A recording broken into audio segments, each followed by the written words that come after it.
एक नया स्मार्टफोन लेने के टाइम पर हमें अगर चाहिए कि बेटर परफॉर्मेंस वाला स्मार्टफोन, तो हमें सबको पता है कि हमें चाहिए एक अच्छा सा प्रोसेसर वाला स्मार्टफोन। लेकिन क्या आप सच में जानते हैं कि आपके लिए अच्छा प्रोसेसर कौन सा होगा? असल में ये प्रोसेसर होता क्या है और हमारे स्मार्टफोन के साथ कैसे काम करता है? अगर आप नहीं जानते हैं और अगर आप इसे जानना चाहते हैं तो आप आज के इस वीडियो को कंप्लीट देखिए। आज के इस वीडियो पर मैं आप सभी को डीपली नॉलेज देने की कोशिश करूंगी प्रोसेसर के बारे में, और आई होप आज की ये वीडियो देखने के बाद आप लोग अच्छी तरह से जान जाएंगे कि आपको कौन सा प्रोसेसर लेने चाहिए अपने स्मार्टफोन खरीदने के टाइम पर। Hello guys, I am Joydeep and आपका स्वागत है मेरे इस यूट्यूब चैनल टेक्निकल जॉयदीप पर। तो गाइस, यहाँ पर हम सबसे पहले जानेंगे कि स्मार्टफोन की प्रोसेसर होता क्या है, व्हाट इज प्रोसेसर। तो गाइस, ये हम स्मार्टफोन की एक मेन पार्ट पकड़ सकते हैं, क्योंकि प्रोसेसर के बगैर हमारे स्मार्टफोन नहीं चल सकता है। तो ये प्रोसेसर को हम लोग सिस्टम ऑन चिप भी कह सकते हैं, एसओसी, या फिर हम इसको चिप सेटअप भी कह सकते हैं। एक्चुअली हमारे स्मार्टफोन की परफॉर्मेंस कैसा होगा ये डिपेंड करते हैं हमारे स्मार्टफोन की एक प्रोसेसर के ऊपर। सो आप लोग स्मार्टफोन पर जो भी काम कर रहे हैं, जो भी एक्टिविटी कर रहे हैं, जैसे कि इंटरनेट का ब्राउज करना, फोटोज़ क्लिक करना, गेमिंग करना, इन सभी का परफॉर्मेंस कैसा होगा ये सब कुछ डिपेंड करता है हमारे स्मार्टफोन की प्रोसेसर के ऊपर।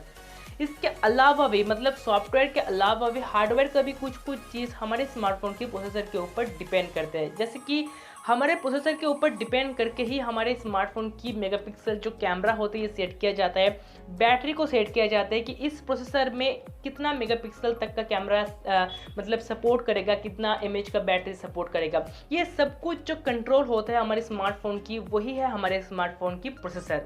तो आप लोग ये तो जान लिया है कि प्रोसेसर क्या होता है, व्हाट इज प्रोसेसर। लेकिन अब मैं आप सभी को बताऊंगा कि स्मार्टफोन पर प्रोसेसर काम कैसे करता है, कैसे प्रोसेसर हमारे परफॉर्मेंस को अच्छा क्वालिटी का करता है। ओके, तो ये जो प्रोसेसर होता है ये असल में देखिए, जो भी हमारे स्मार्टफोन है, ये जो इसका अंदर का जो कोड होता है ये बाइनरी कोड में होता है, और हमारे प्रोसेसर में हमारा एक चिप लगा हुआ रहता है जिसको हम फेज स्टेज कह सकते हैं। जो हमारे मेमोरी चिप होता है वो हमारे प्रोसेसर पर ही लगा हुआ रहता है। सो अगर हम किसी भी एप्लीकेशन पर क्लिक करते हैं हमारे मोबाइल की, तो ये तुरंत जाता है प्रोसेसर के ऊपर। प्रोसेसर उसको कन्वर्ट करते हैं और तुरंत उसका जो भी आउटपुट होगा वो हमारे सामने पेश करते हैं। एक्चुअली इसका जो भी इनपुट है वो प्रोसेसर के अंदर डाला हुआ रहता है। सो ये जो भी इनपुट है, ये देखिए इनपुट का जो है बाइनरी कोड में रहता है, 0101 में ये कोड रहता है, और जब हम किसी एप्लीकेशन पर क्लिक करते हैं तो ये कोड तुरंत वहाँ पर कन्वर्ट होकर हमारे पास आ जाता है आउटपुट की तरफ से। तो ये जो कन्वर्ट होने का जो भी टाइम है, ये कितना ज़्यादा टाइम ले रहा है,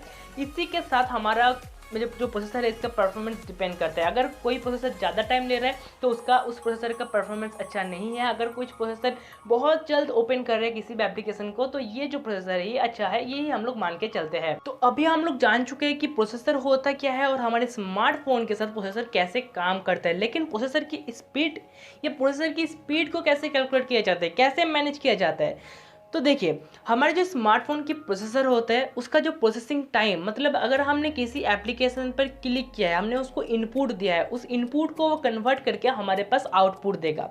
तो ये जो टोटल प्रोसेसिंग टाइम है, ये टाइम कितना ले रहा है इसके ऊपर डिपेंड करते हैं प्रोसेसर की स्पीड और कोर। तो ये जो कोर है इसका एक मेन पार्ट है, वह है इस क्लॉक स्पीड। आपकी अगर प्रोसेसर की क्लॉक स्पीड ज़्यादा होगा तो आपका प्रोसेसर आपको अच्छा परफॉर्मेंस दे पाएगा। अगर आप किसी एप्लीकेशन पर क्लिक करते हैं तो तुरंत उसको कन्वर्ट करके आपके सामने वो आउटपुट दे देगा। लेकिन अगर उसकी क्लॉक स्पीड कम होगा तो आपको वो अच्छा परफॉर्मेंस नहीं दे सकता। अगर आपने किसी एप्लीकेशन पर क्लिक किया है तो वो क्लिक होने का 1 से 2 मिनट के बाद आपको वहाँ पर आउटपुट दे सकता है। तो यही क्लॉक स्पीड के ऊपर डिपेंड करके हमारा कोर एंड प्रोसेसर चलता है। तो अब ये क्लॉक स्पीड होता क्या है, तो देखिए, क्लॉक स्पीड देखता है कि हमारा जो प्रोसेसर होता है वो पर सेकेंड कितने स्पीड से, कितना फास्ट किसी भी इनपुट को वो कन्वर्ट करके आउटपुट में दे सकता है। यहाँ पर 1 गीगाहर्ट्ज़ जो क्लॉक स्पीड का प्रोसेसर होता है वो पर सेकेंड 1 बिलियन इनपुट लेके उसको प्रोसेस करके कन्वर्ट करके आउटपुट हमारे सामने देता है। और एक एक प्रोसेसर की क्लॉक स्पीड जो होता है ये भी डिपेंड करता है प्रोसेसर की कोर के ऊपर। तो अब ये कोर होता क्या है, आप लोग जरूर सुने होंगे कि octa core processor, Deka core processor, hecto core processor, लेकिन अभी ज़्यादातर ऑक्टा कोर प्रोसेसर चलता है।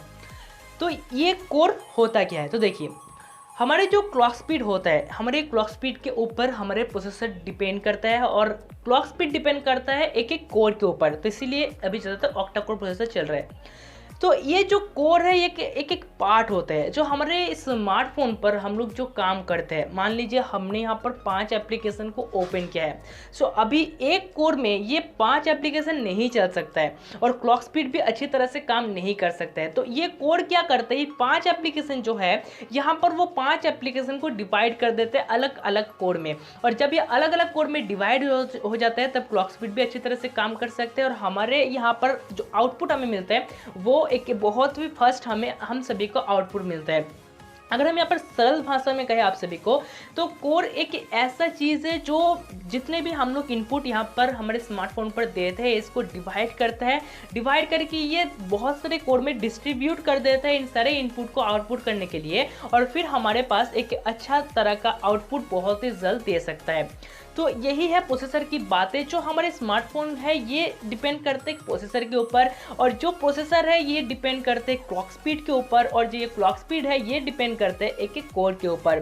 तो ये है प्रोसेसर की पूरी डिटेल्स, पूरी हिस्ट्री, प्रोसेसर कैसे काम करते हैं हमारे स्मार्टफोन पर, प्रोसेसर होता क्या है। आई होप आप सभी को अच्छी तरह से समझ में आ गया होगा आज की ये वीडियो देखने के बाद। अगर आपको आज की वीडियो अच्छी लगी है तो वीडियो को लाइक करें, शेयर करें, चैनल को सब्सक्राइब करें ऐसे इंटरेस्टिंग वीडियोस और भी देखने के लिए। मैं मिलता हूँ आप सभी से दूसरे वीडियो पर, तब तक के लिए जय हिंद, वंदे मातरम।